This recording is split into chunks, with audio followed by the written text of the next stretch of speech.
welcome to this episode of Art Sably in Conversation. My name is Diane Collin. I am a woman with short hair, blue eyes, and glasses, and today I wear a light gray top. Behind me are an electronic piano and white shelves with books. This series presents artists, academics, and project leaders who dedicate their time and energy to a better accessibility for people with disabilities in the arts. You can find more of these conversations on our website, artsably.com, which is spelled artsably.com.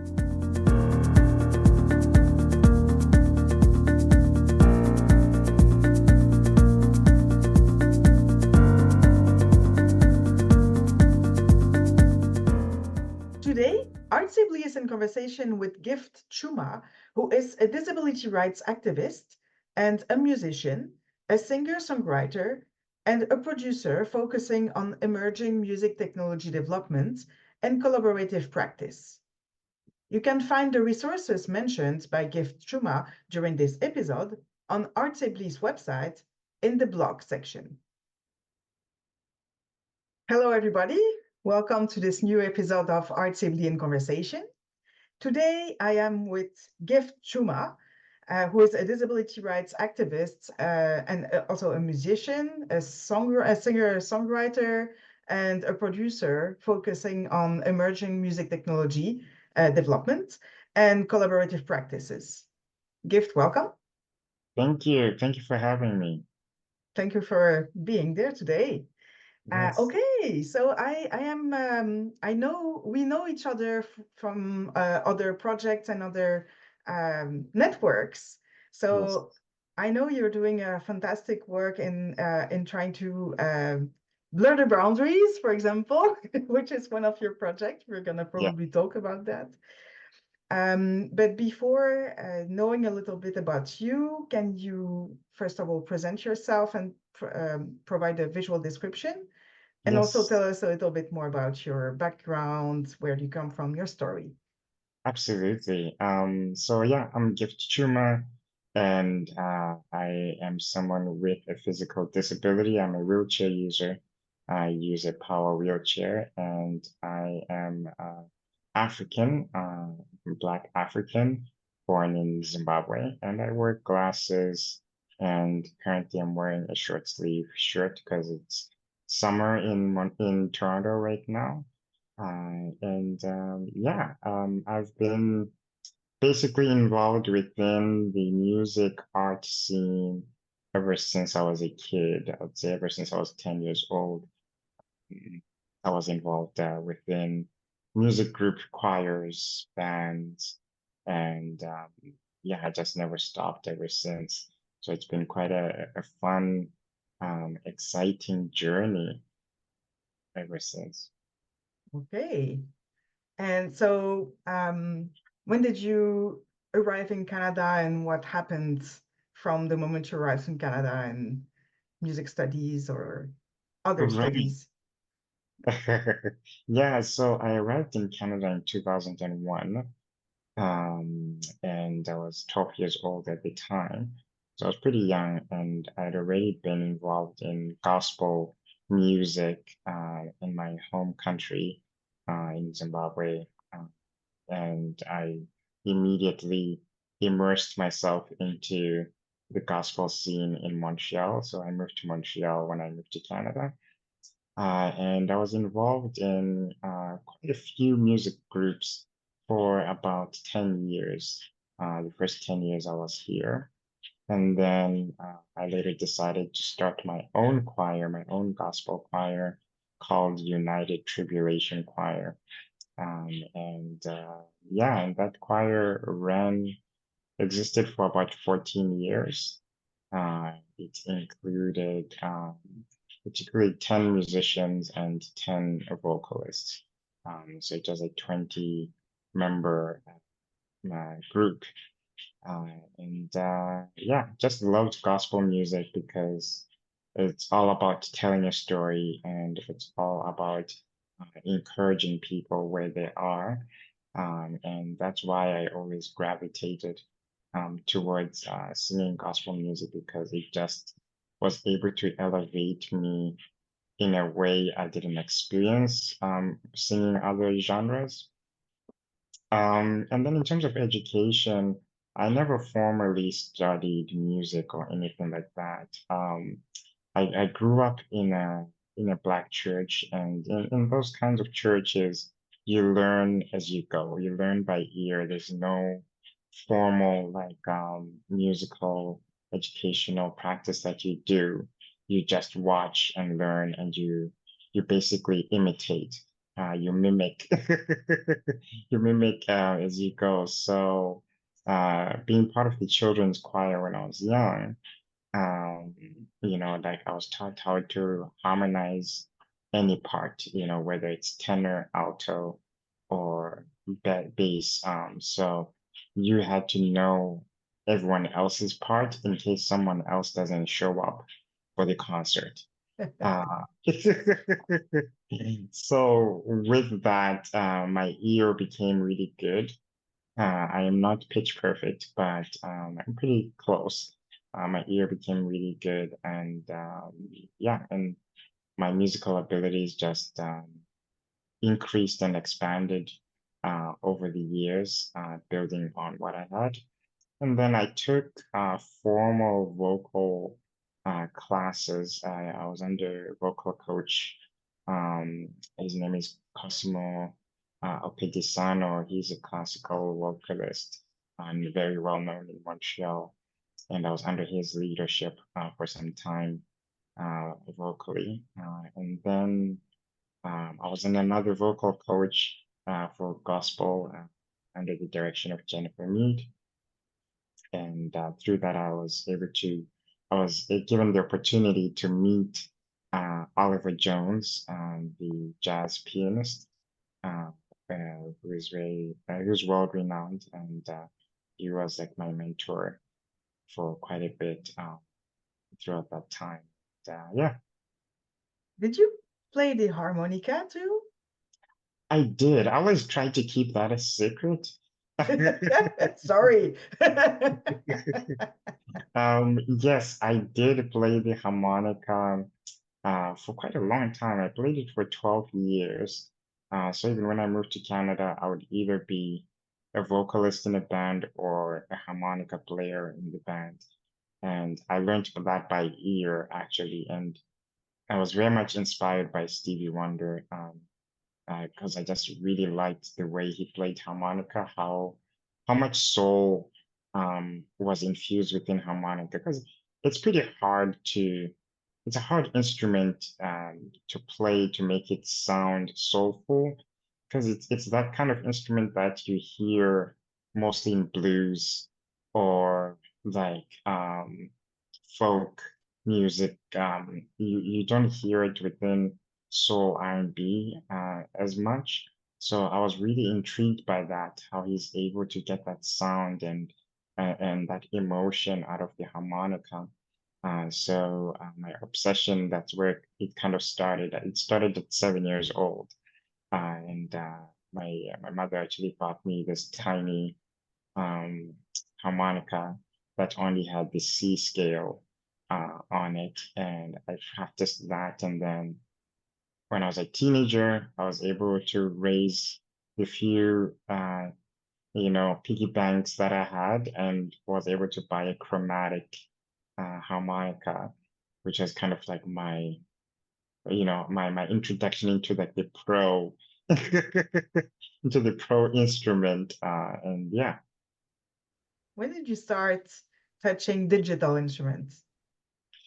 ooh, digital instruments. I started touching them. I'll say I was 14. Because at that time, our the way I was looking at musical creation was within a very limited view. So I thought like, why not see what's out there within the digital world? So that whenever I do start my own band, um, people can actually play my compositions the way I want them to be played. So I was 14 and my first introduction was to Fruity Loops. I don't know if many of Yes. you remember Fruity Loops, but that was my first introduction to digital instruments of like, making beats through Fruity Loops. And then I was later introduced to Ableton. And then I moved away from Windows.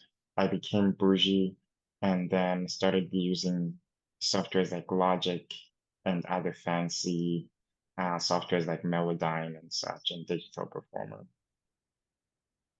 So with that shift to more and more digital, I would say improvements in the digital world, Mhm. I think at a certain point you were thinking of creating your own instrument. Am I wrong about that? Yeah. So that started a little bit later.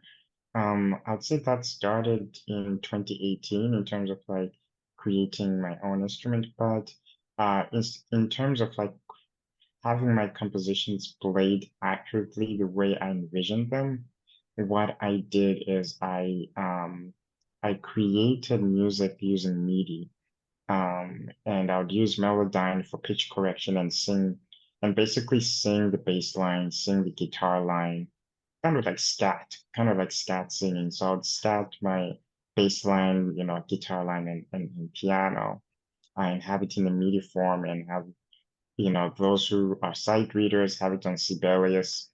And I was able to kind of like have that presented to my musicians. So that was like my way of like trying to get, my compositions to be played the way they should be played. And then to create my own instrument actually was inspired by a YouTube video I came across of John Kelly. John Kelly is a fantastic artist based in the UK, and he had his first edition of the Telecaster, and I was just fascinated. I was like, wow, like he's actually able to play an instrument of his dreams without any boundaries. And this led to meeting my friend Charles Matthews, who is a programmer, a software engineer, and an artist as well. And we talked about John, and it so happened that he was the one who developed the Telecaster alongside John. And it was like, whoa, like I'm meeting the guy who was part of this amazing creation. Um, and yeah, and then that's where kind of blurring the boundaries was created, was birthed. Is that I was like, look, why don't we start an organization that works on creating accessible digital instruments as well as physical instruments, and that's kind of like where blurring the boundaries began, and here we are. And so this was between the UK and Canada, and you were Mhm. able to create these bridges between several, not only countries, but several organizations or several artists. Yes, yes. The internet is a good thing. And yeah, so like when I connected with Charles, it happened that he was in Montreal visiting, and we were able to connect. And then a year later, we launched Blurring the Boundaries, and we actually launched it in the UK, and we invited quite a few artists in the UK to come on out and to see what we have in mind and all that. And then we all just stayed in contact and kept in touch with each other's projects. And yeah, then I met colleagues here in Canada, like Adam Bell and Jason Nolan and Kurt. Um, and then yeah, basically that's how the circle of life happened. I think David Bobier was there too, right? David Bobier was there too. So Charles is the one who introduced me to David Bobier. And then the three of us, we were the ones who began blurring the boundaries and to what it is right now. Did you go to the UK to meet these people in person? Yes, we did. we did. So we had kind of like a jam, like hackathon session that spanned a week. Um, Kind of like going there, tinkering in the lab and playing with different things and kind of like blurring the boundaries of like what's possible, right? Because oftentimes when it comes uh, to creativity, when it comes to innovation, there's usually like boundaries that are set. There's usually limits that are imposed on you. And the very basis of blurring the boundaries is that we push those limits. And how do we do that? Well, we make something with the lens of universal design that nothing can be off limits and everything can be configured to someone's specific needs. So that's how it came to be. Was Drake Music involved in that?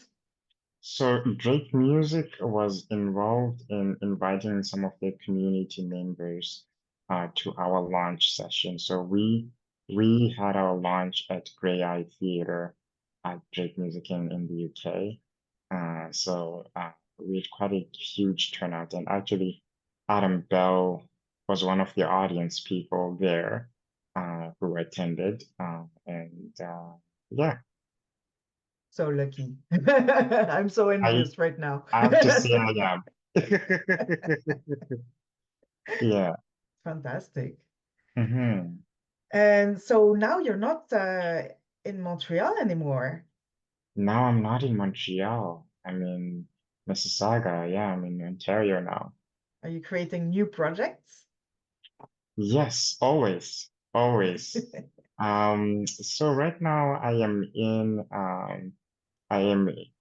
two projects. I'm one with Cammon Project and with Farm Project, which is a collaboration with York University and Western. And it's a grant that's basically focusing on amplifying artists with disabilities, their creativeness, and yeah, and creating basically anti-ableist practice within the arts. That's essentially where these projects are coming into play. And um, so one of the things that I'm working on is a podcast called Rhythms of Access, which will be coming out in the next 2 months. And this is where I'm going to be interviewing guests across the globe, guests who are artists. Primarily, I'm focusing on like musicians and singers, just to talk about their work, to talk about their creative process. What process do they take? How do they come to creating what they want? And what barriers do they experience within that creative process? And them sharing what things have worked for them within that process and what hasn't. So it's basically to create this space where people who are trying to get into the art scene, whatever that may look like for them, they could be encouraged and inspired to pursue their dreams and to think beyond the boundaries that have already been set by the art industry at large, the pop culture art industry that's usually exclusive. As a disability rights activist, it's not your Mhm. first podcast, right? You already had some podcasts before. You I co-hosted. have, I Yeah. have, I've co-hosted quite a few. I've never like had one where it's just me, the host. So this one is the first. So I've co-hosted a few, and it's been largely due to the fact that I was bored. It was COVID. COVID, when COVID hit, a lot of my artistic, you know, events stopped um, for quite a while. And I was like, what better way than to have conversations with people about different things? So one of the podcasts was focusing on like racial issues and disability. and the other one was focusing on ableism within the healthcare system around during COVID time. So those were kind of like the themes that I was focusing on during that time. So today, with all these projects that are here and also collaborations, I guess you're really working in so what I call disability arts, Hmm. which is really connecting with other colleagues. We met like that, actually. We Yeah, met through Camin. I'm also yeah, at York University, so it's multiple connections, but all these connections coming together. This is this hmm. community of artists that we build. So Hmm. what does it mean for you to work in that environment? It's empowering, and it's humbling. It's very humbling, because I I'm an activist first and then an artist second. And I believe like there's a lot of power in having lots of voices, creating something beautiful, and being able to be in spaces where you're surrounded by extremely intelligent artists, extremely creative artists. It's really something that many people don't get the opportunity to experience. And what we experienced that weekend at the Relab, Diane, was very special. Um, and I just want like more communities around the globe to exist the way we did that weekend. I want people to actually create those moments, to create those communities within their respective environments, so that they can lift each other up, encourage each other up, and support each other in projects. Because like when that happens, there is no there's no competition. There's a community, right? Definitely. And I think that's something that people, as artists, we should remember that like when we lift else up, we are also lifting ourselves up, and we are learning from that, right? And yeah. In England, because disability arts, but also activism between people with disabilities in the social world started really earlier than in Canada or in the US. It was already here, but I'm talking really about the arts. Like the Yes. movements were really shaking the world and saying, we are artists. We also happen to be disabled, but we are artists Yes. before. And Yes. so in the UK, they are believing in that for a very long time and they Yeah. give money. Yeah. And this is a support of the idea that communities of artists can come. Mhm. Um, so I don't know how we can do that in Canada, but Mhm. with all your experience of working with these communities and also working with UK and working with Canada to get some funding to do some projects, Mhm. how can we? Do you have an idea on that? How can we get more of these communities together? First, laying the foundation of humility, right? Because I feel that there's always this intimidation. Someone mentioned this during that weekend at the relab that like if someone is not within the educational sector, within the arts, they feel that they're not an artist. And vice versa, those who are in the education sector, they feel that they're boxing themselves in uh, because like yeah, because like the creative process functions a different way, right? Like so I think like what what should be understood is that creativity is creativity. Expression of art is expression of art, regardless of what environment you're in. And that art in education and within outside education can coexist. And creativity can happen, and it can happen in a beautiful way, whether it's in a formal setting or in informal setting. And that was evident in that Cameron event that we did, where we had artists from all backgrounds coming together and just creating beautiful music. So I think the barrier needs to be broken between, you know, education related artists and um, folks who are not part of the educational system. And it's all about collaborative work anyway. Exactly, exactly, exactly, exactly. So that's where I would start. And when we look at the Camel Grant, for example, like Blurring the Boundaries is a standalone organization. We were able to partner with Western University and York. So that's just to show you that it is possible to collaborate, even if you are all from different schools of thought. Very good. And I really believe in what you say. Mm, I'm an academic, but I'm also, before not being an academic, I'm a musician, right? I'm a singer. yeah, I'm a yeah, voice teacher for children. yeah, So being an academic brought me something, gave mm, me some extra things, but it will never be more important than the other or something mm, like that.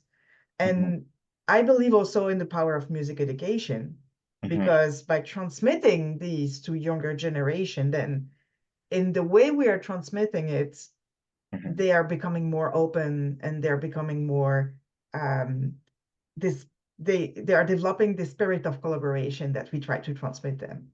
mm, mm, absolutely. Speaking of collaboration, Yeah, I wonder if you have um, someone you could think of in terms of inspiration or in terms of someone who was important for you in your career, um, in all your environments you worked in. Who would, if you had one or two people or more to mention, who would it be and why?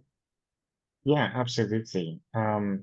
So when I was a kid singing in choirs and such, my inspiration was Stevie Wonder. The reason why Stevie Wonder was my inspiration is because I didn't have anyone else that looked like me.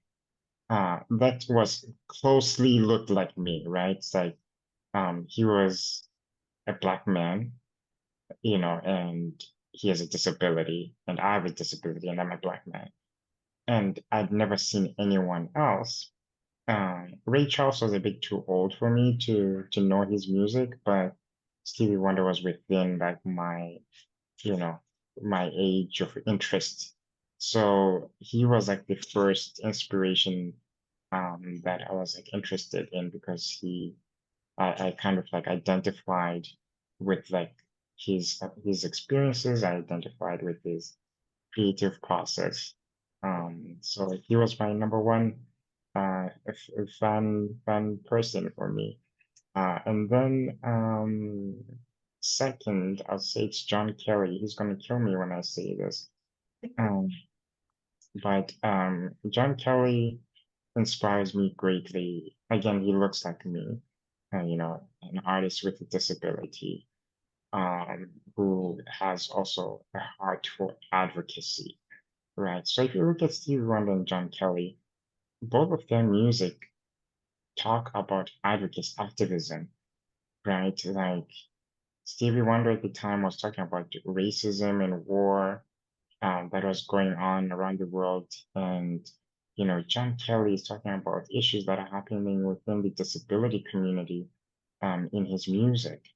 And I'm an activist, and that really resonates with me a lot. And John Kelly's message is like, you know, be firm when you're doing advocacy work, but do it out of love, right? Do it out of love. Don't be too harsh, but be firm and out of love.